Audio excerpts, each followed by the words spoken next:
এটা হচ্ছে ভাইরাল সেই আপিল। এখানটাতে হচ্ছে কি যে পরিমাণ অ্যাক্সিডেন্ট হয় প্রতিদিন, অনেক অ্যাক্সিডেন্ট হয়। যাই হোক, যারা আসবেন খুবই সাবধানে আসবেন। এখানটাতে দেখা যাচ্ছে যে একটু ভুল হলেই অনেকটা নিচে গিয়ে আছড়ে পড়ে। সুতরাং সবাইকে সতর্কভাবে বাইক চালায় আসতে হবে। এখানে কোনো প্রকার ভুল করা চলবে না।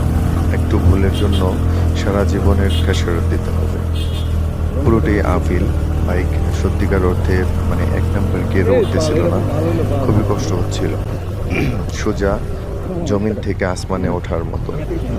এইখানে এসে আমার গাড়িটা অফ হয়ে গেছিল প্রায়। যাই হোক, আমি নিয়ন্ত্রণে নিয়ে আবার আমার বাইকটা আগাতে শুরু করি। ডানে বামে কখনো তাকাবেন না।